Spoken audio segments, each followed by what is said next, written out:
Hello नमस्कार, कैसे हो आप सभी भावी nursing officers and doctors. I think सभी बहुत बहुत अच्छे होंगे और आप सभी ने बहुत मेहनत करी और मेहनत करने के बाद प्यारे बच्चों आपका रिजल्ट आता है और उस रिजल्ट का जो नतीजा होता है अगर बहुत बेहतरीन होता है तो दिल में खुशी होती है और पेरेंट्स को प्राउड फील होता है। और कहीं ना कहीं रिजल्ट कम रहता है तो कहीं ना कहीं एक नेगेटिव वाइब्स आती है।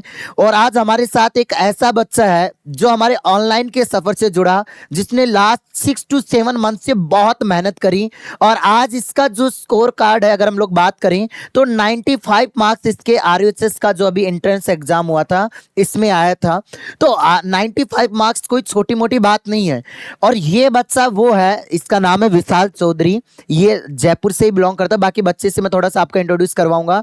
और ये वो बच्चा है जिसने इसी साल 12th करी और 12th के साथ साथ इसने 95 मार्क्स बनाए और उसके साथ साथ 634 मार्क्स इसके नीट के अंदर आए। तो मैं बच्चे से शुरुआत से ही मैं जानना चाहूंगा कि किस तरीके से कौन कौन सी सीरीज ने इसकी क्या हेल्प करी प्यारे बच्चे। तो आप ये सारी जानकारी थोड़ा सा हमारे ऑनलाइन वाले बच्चों को देने की कोशिश कीजिएगा।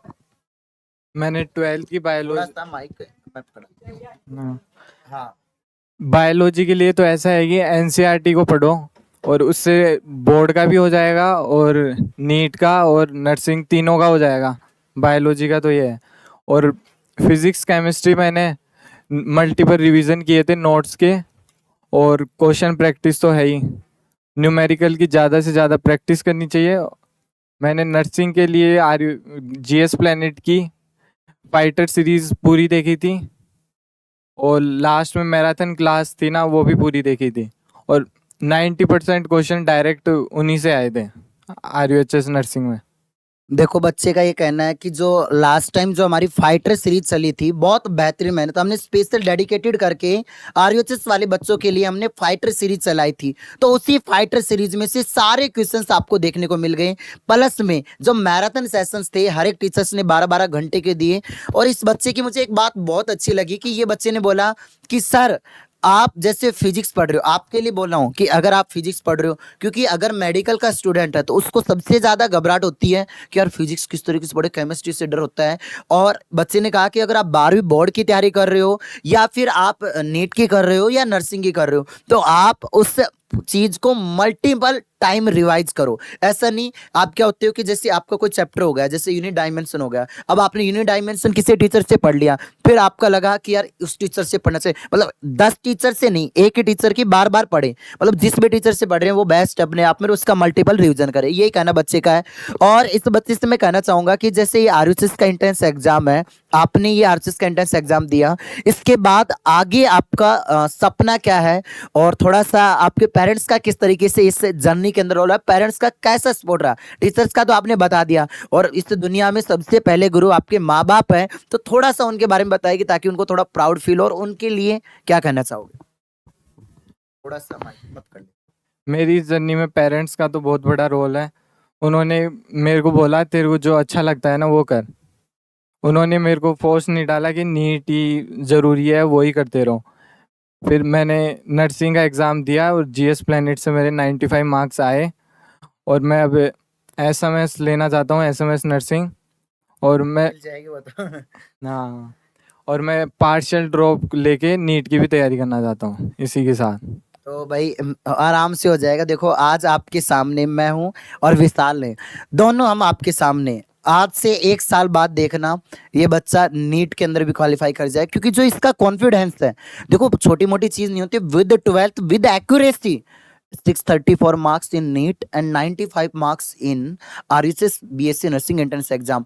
तो विशाल मेहनत करोगे, टेस्ट सीरीज लगाओगे नीट की, क्योंकि हम जिन बच्चों के मतलब जिनको नर्सिंग के साथ साथ टेस्ट सीरीज करनी है तो उन बच्चों के लिए भी हम एक ऐसी टेस्ट सीरीज लेके आ रहे हैं। क्योंकि हमारा एक बच्चा है, उसका इंटरव्यू देखना, आप एसएमएस इंटरव्यू लिखोगे ना जीएस प्लेनेट तो उसका टॉप में आएगा अभिषेक। तो अभिषेक भी ऐसे साथ खड़ा, तो उसका भी मतलब उसने मेहनत करी और उसके 686 मार्क्स आए with BSc nursing entrance exam. तो आप सभी कर सकते हो बच्चे। तो ये बच्चा करके दिखाएगा, करके दिखाओगे इस बार पक्का? 100%? Yes sir. और अपने पेरेंट्स को प्राउड महसूस कराओगे डॉक्टर बन के? यस सर, बिल्कुल। तो ये कह रहा है कि बिल्कुल इस बार प्राउड महसूस करवाऊंगा। 1 साल है और अभी से स्टडी अभी कर रहे हो या फिर छोड़ दी? स्टडी चालू है मेरी। हाँ, तो लाइब्रेरी वगैरह ज्वाइन कर रखी है कोई सी? नहीं, लाइब्रेरी नहीं है, होम अच्छा, घर पे सेल्फ स्टडी का सेल्फ माहौल। स्टडी। तो एक बार थोड़ा पेरेंट्स का भी बताओ थोड़ा कि किस तरीके से घर में कैसे सपोर्ट करते हैं। मम्मी ज़्यादा सपोर्ट करती है, पापा सपोर्ट करते हैं? मैंने शुरुआत से ही पेरेंट्स का कोई रोल मतलब वैसे फोर्स नहीं दिया मेरे को किसी चीज़ के लिए। मैं अपने आप से अपने हिसाब से करता रहा हूँ। 10th से ही मैंने फिर ऑनलाइन कोर्स ले लिया था। जो 11th-12th मैंने वहीं से किए ज़्यादा। स्कूल में कम जाता था और ऑनलाइन से पढ़ाई की है मैंने। और मम्मी के बारे में कुछ लाइनें, तुम्हारे दिल की कोई ख्वाहिश की स्पेशल अपनी मम्मी के लिए कुछ बोलना चाहोगे? मम्मी का यही सपना था कि मैं कुछ बड़ा होके कुछ अच्छा करूं, और वो इस बीएससी नर्सिंग के रिजल्ट से भी बहुत खुश हैं। और उनको डॉक्टर बन के दिखाओगे? हाँ, डॉक्टर तो बन के दिखाना ही है अगले साल। बिल्कुल, देख लो अगले साल अगर ये बॉल दिया ना तो करके दिखाएगा। और आप सभी बच्चों को क्या मतलब इस तरीके सजेशन कि आप मतलब ऐसी परिस्थितियों से किस तरीके से बाहर निकलें और किस तरीके से पढ़ाई के ऊपर कंसंट्रेट होकर मेहनत करें, मतलब किस तरीके से वो मोटिवेट रहें, मतलब कभी भी डिमोटिवेट ऐसा फील होता है कई बार, तो वो किस तरीके से आपने आपको मोटिवेट किया पेरेंट्स को देकर, किस तरीके से आपको थोड़ा मोटिवेशन आया कि बच्चों को भी मोटिवेशन मिले? इसके लिए मल्टीपल रिवीजन चाहिए। कोई सा भी एग्ज़ाम हो, मल्टीपल रिवीजन नहीं करोगे ना तो कुछ नहीं होगा। और क्वेश्चन प्रैक्टिस, मैंने बायोलॉजी के एनसीईआरटी 500 से ज़्यादा टाइम्स पढ़ ली थी पूरी 12th के अंदर। मेरे को लाइन इस लाइन के लिए ताली बजाइए भाई सारे, अगर देख रहे हैं ना तो ताली जरूर बजानी है। और फिजिक्स केमिस्ट्री के नोट्स मेरे को ऐसे बिल्कुल याद थे, ऐसे बिल्कुल पेज के पेज। और मैंने शॉर्ट नोट्स भी बनाए थे हर चैप्टर के। शॉर्ट नोट्स तो बहुत ज़रूरी है फिजिक्स केमिस्ट्री में तो, क्योंकि इतने सारे नोट्स को एक साथ नहीं पढ़ सकते फिजिक्स केमिस्ट्री के अंदर। मतलब शॉर्ट नोट्स, मतलब एक बार पूरा सिलेबस रिवाइज कर लिया, फिर पूरा सिलेबस करके जो शॉर्ट नोट्स हैं उसके, मतलब जैसे कोई चैप्टर है आपके सामने इलेक्ट्रोस्टैटिक्स है तो इलेक्ट्रोस्टैटिक्स की एनसीईआरटी से थ्योरी पढ़ ली और जो टीचर्स ने जो नोट्स बनवाए वो पढ़ ली, फिर उसके बाद आपको जो लग रहा है मेन मेन नोट्स तो वो रिवाइज कर ली और उसकी फिर न्यूमेरिकल की प्रैक्टिस कर ली। सेम ही केमिस्ट्री में? केमिस्ट्री में सेम? केमिस्ट्री के अंदर न्यूमेरिकल तो कम हो जाते हैं, फॉर्मूले और इम्पोर्टेंट लाइंस होती है ना, वो ज़रूरी है। और एग्जाम्पल, ये तो केमिस्ट्री में है ही एग्जाम्पल तो। और फिजिक्स के अंदर मैंने नोट्स बनाए थे ना, उसके अंदर क्वेश्चन मतलब इम्पोर्टेंट क्वेश्चन थे, पीवाईक्यू डाल दिए थे जो ज़्यादा 5-6 बार रिपीट हो गए ना वो। और इम्पोर्टेंट लाइंस तो है ही, क्योंकि थ्योरी बेस्ड पेपर बनने लगे अब सभी एग्ज़ाम का। फिजिक्स के अंदर आधी से ज़्यादा थ्योरी ही आती है। और न्यूमेरिकल तो डालने की ज़रूरत है नहीं शॉर्ट नोट्स के अंदर। और मेरे 2 पेज के हो जाते थे एक चैप्टर के नोट्स, शॉर्ट नोट्स। और फॉर्मूले तो सारे डालने ही हैं उन नोट्स के अंदर। तो ये कह रहा है भाई बार बार एक ही चीज की थ्योरी तो कवर करनी है। जैसे 2 पेज के अंदर, जैसे आपने 25 पेज के नोट्स बनाए कंप्लीट, अब उसमें से 2 पेज ऐसे बनाओ कि एक में थ्योरी इंपॉर्टेंट कवर हो जाए और एक में ऐसे फॉर्मूले जो डायरेक्ट आपके एग्जाम में पीवाईक्यू बेस आए हुए हो। तो इसी चीज पे हम और अच्छा काम कर रहे हैं कि उस शॉर्ट नोट्स को हम और ब्रीफली बच्चों को पहले दे पाए, तो थोड़ा सा शॉर्टकट वे मिल पाए बच्चों को। लेकिन ऐसा नहीं है कि आप डायरेक्ट वो शॉर्ट नोट्स पढ़ ले, शॉर्ट नोट्स भी उसी को समझ में आते हैं जिसने पूरी चीजें पढ़ी होंगी। और ये एक बच्चों की थोड़ी सी कमजोरी रहती है कि फिजिक्स केमिस्ट्री, तो वो आई थिंक आपने उस डर को थोड़ा दूर किया बच्चों का। और ये जो बच्चे अपकमिंग तैयारी कर रहे हैं उनको क्या कहना चाहोगे कि आप एसएमएस में आना, क्या कुछ जो अपनी तरफ से? मतलब ये है कि आओ तो टॉप में आओ, तभी फायदा है। ये एक ही लाइन बोल दी कि आओ तो टॉप में आओ, नहीं तो ना आओ, फिर क्या ही मतलब है मेहनत करने का। मेहनत ऐसी करो कि जिसको पूरी दुनिया देखे। 100% दो, सभी जो भी एग्जाम की तैयारी करो ना उसके अंदर 100% दो आपका। और जो होगा ना, जो देखा जाएगा।